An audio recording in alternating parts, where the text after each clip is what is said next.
we doing today, folks? Today I want to go ahead and give you guys my first woodpile tour of the season. But before we get started with the woodpile tour, I just wanted to kind of tell you guys a brief story, and I'm probably preaching to the choir with this one. But what you're looking at here is a bunch of sticks that came down in a windstorm we had probably about a week and a half ago. And it's funny because, you know, after the windstorm, or right before the windstorm, it was time around here, you know, you can pre-buy your oil for your heat and hot water. You can lock in the price, and there's like a premium of like 15 cents a gallon, or you can just go with the market rate. And then in addition to that, you have to pay the oil company anywhere from $200 to $400 a year to tune it up, and you know how much they're going to cover if something breaks. So you know it clearly takes time and materials to deliver the oil, maintain the furnace, and I understand the need for the cost, but it always seems like a lot of money. When we bought our house, I think the house, you know, we live in an 1820 farmhouse. The thing is, you know, as leaky as an older farmhouse is going to be, but it burned maybe 11 or 1,200 gallons of oil a year. And that was with like a 30-year-old furnace.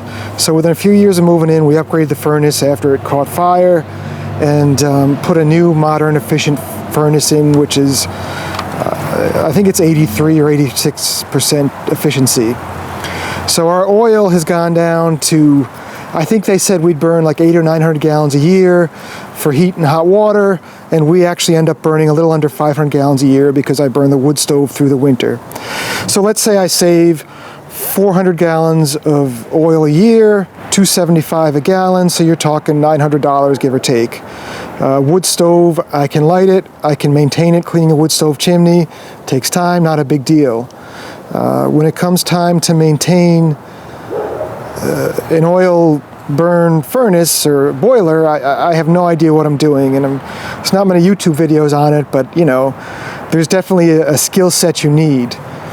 And the point I'm trying to get to is this wood that fell down in the wind would heat my house if the temperature's in the 30s for probably at least a couple days, you know, my whole house. And it's free. I mean, it fell down in a windstorm. Whereas, you know, buying oil, you have to pay someone to maintain it. You have to pay for the oil. You know, some guy's got to go destroy the environment to get the oil. And I don't know, I know it's like a catch-22, because if everybody burned a wood stove, I'm sure it wouldn't be good for the environment, but it just, sometimes society doesn't make sense, or it doesn't make sense to me, because, you know, wood to me is reasonably cheap and easy to find, and it's enjoyable. And I just don't understand sometimes the way our society goes. And, you know, I guess you have to learn as things go. When we first moved into our house, I wouldn't have thought this way, but little by little I've come around. Okay, so now we're ready to go ahead and start the CTscape or woodpile tour. And I guess the first thing I should say is there's not much to see. I really haven't been doing much. I can't say it was a busy summer, but I almost think I got burnt out on firewood last summer.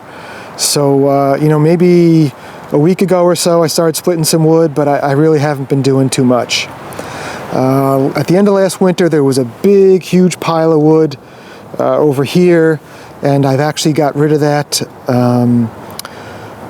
So right now where we are is over the summer, I would have been splitting, or I cut, you know, over the summer I tried to cut this wood over here, just so I could get it into shorter lengths so it would start drying, but I really haven't been doing too much splitting. And then I think I showed you when these logs were first dropped off, you know, this is the stuff that the wood fairy brought me, and these are, you know, these are probably 30, I don't know, I mean, 30, 36-inch diameter rounds. This is all red oak, these big rounds. And it's going to split beautifully, you know. I think the reason I got frustrated was at the end of last year I had some big pieces of white oak, and they were near the base of the tree, and it was just like every piece I split, you know, I've been trying to split by hand because I need the exercise, but it was like every piece I split was, you know, I had to use the saw to cut it instead of split it because it was so knotty and the grain was so twisted. So I guess I did at the end of last season, there was a wall of wood here that I had quartered, or maybe 3 or 4 rows, which would have been right around here. So I guess early in the summer I got rid of that. But yeah, so this is what we got to split, and I'm sure once I get started it's going to go fine. But I've been kind of dreading, these pieces. Basically, I'll cut them in half, roll them with the cant hook, finish cutting them in half, and then the grain is pretty straight. My shadow's in the way there. The grain is pretty straight, so I should be able to just split them with a sledge and wedge, or even the maul. And they're fairly new. They're not rotted at all. So this, again, it's all red oak. It should split beautifully. I got a little bit of ash in the pile too. The log splitter's out. I haven't used it. Actually, no, I did use it for a few pieces of that knotty stuff. I just got so sick of, a little knot here and there isn't bad, but it was just constant knotty, twisted stuff. So I think I did break down and use that for maybe an hour or two over the summer. And then the milling area here, I did finish. There was a cedar log I milled last year. I did finish milling that. I've got to finish a series. There's like a part 3 of a series of making fence boards. I put some of these mats down from Tractor Supply, which are in the shade and you can't see very well, but I got some of these mats at Tractor Supply. So this is more for, it's not really the walking in the mud that concerns me, but it's just being easier to pick up the sawdust. So hopefully with these mats, when I'm milling, I can just every once in a while grab a grain scoop, a plastic grain scoop, and scoop up my sawdust as I'm milling. And then I also went through and I got rid of, there was some grass over here. I got rid of all the grass and put some sawdust on the ground just so, it was just getting to be a pain to mow. And I like things neat and orderly, and splitting wood and neat and orderly are two things that do not go together, but I couldn't help myself. So let's move around this way so the sun's at our back. And at the end of last winter, so here's the edge of the sawmill, there was a pile of red maple wood right here. You can kind of see where the grass was dead, killed by it. All that basically rotted. Red maple dries fast and rots fast. So I ended up taking like 3 loads of wood to the dump because it wasn't even worth trying to get to the center of the log where it wasn't rotted. I just basically cut them up into smaller pieces and threw them in the back of the truck. And that was very frustrating because I'd been specifically saving that red maple wood to mill. But I waited too long, and I guess it happens once in a while, but I'm sure there's a lesson in that story.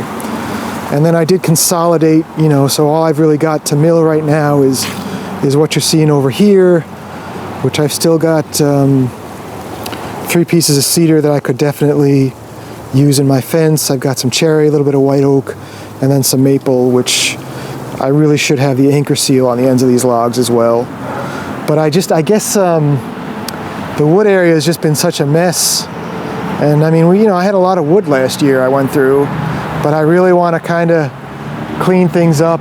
And again, I know with splitting firewood, it's never completely clean, but I just, I want to have more of a sense of order back here. And then this is the last of that white oak pile I had. So there were some bigger pieces of white oak over here, which I just split and put them in the burn pile. And I'm going to just go ahead and cut these up. I considered getting like a Granberg mill. These are, just the right size to do some milling.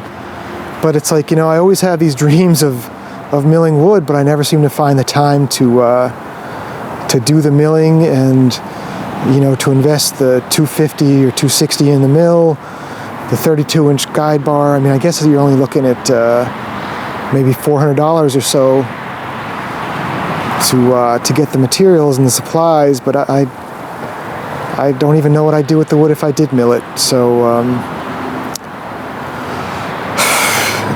having second thoughts now, but I think this is the next thing because I just want to, again, clear out the backyard a bit. It's, it's good white oak, it's nice wood. I'm sure it'd make great planks, but I don't really know what I would do with it. this pile right over here is just the last of,